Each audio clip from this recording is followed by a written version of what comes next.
আপনি এখানে শুই কেন? আমি হ্যাঁ, প্রেমিকার জন্য, গাড়ির জন্য। কি আপনি কি কিছু খেয়েছেন? আমি ঘুমের ওষুধ খেয়েছি। কয়টা খেয়েছেন? ঘুমের ওষুধ খেয়েছি 7টা। কখন খেয়েছেন? বিকাল 5টায় খেলাম হচ্ছে 3 শুধু চাবি, আর 5টা হয়েছে স্প্রিট, অর্ধেক স্প্রিটের সাথে মিক্সার করে গুলি খেলাম। তারপরে একটা স্টার সিগারেট খেলাম, পিল খেলাম। দিয়ে এখন হসপিটালে গেছেন, আপনি তো ভালোই কথা বলতে পারছেন।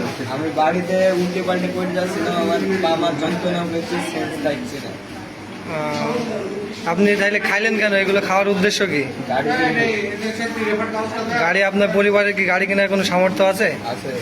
সামর্থ্য থাকলে তো অবশ্যই কিনতে দিত, আপনার তো এগুলো খাওয়া লাগতো না। অ্যাক্সিডেন্ট করার ভয় দিছি না। হ্যাঁ, এটাও তো ঠিক যে আপনি একবার অ্যাক্সিডেন্ট করলে তো মারা যাবেন। মেহেরপুরতে কয়েকদিন আগে আরো অনেক ঘটনা ঘটেছে যেগুলো আগের বার অ্যাক্সিডেন্ট করলাম, করলে গাড়িতে গাছে মেরলাম, মরিনি, তার জন্য দিছি না। হ্যাঁ, কিন্তু কয়েকদিন আগে তো মেহেরপুরে বড় বড় দুর্ঘটনা ঘটলো যেখানে মানুষ সব মারা গেছে অ্যাক্সিডেন্ট করে। তাহলে আপনি গাড়ি কিনে তো আপনি নিজেও তো মারা যেতে পারেন। আপনার পরিবার তো চায় না যে আমার সন্তানটা মারা যাক। আর সন্তান মারা যাক, সেটা সন্তানের স্বপ্ন পূরণ করতে হবে।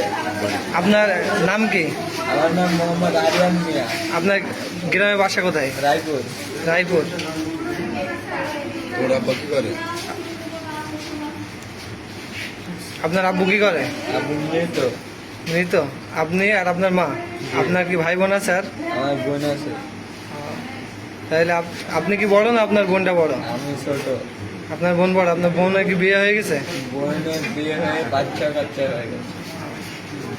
এখন তো পরিবারে আপনি একা, সবকিছু তো আপনারই।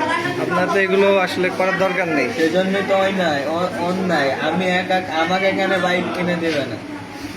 সবকিছু তো আপনারই। সেটা আপনি আরো যদি বড় হবেন, যখন আপনার বয়স যখন 18-20 বছর হবে। দেবো, তোমরা তো সিগারেট খাওয়ার টাকাটা তোমার রোড থাকে না, মার সাথে সিগারেট কিনতে টাকা নাও। মার সাথে নিয়ে গার্লফ্রেন্ডের সাথে নেই, সেটা আমি দেখি। হ্যাঁ, তো তোমার গাড়ি কিনে নাই কিনে দিল।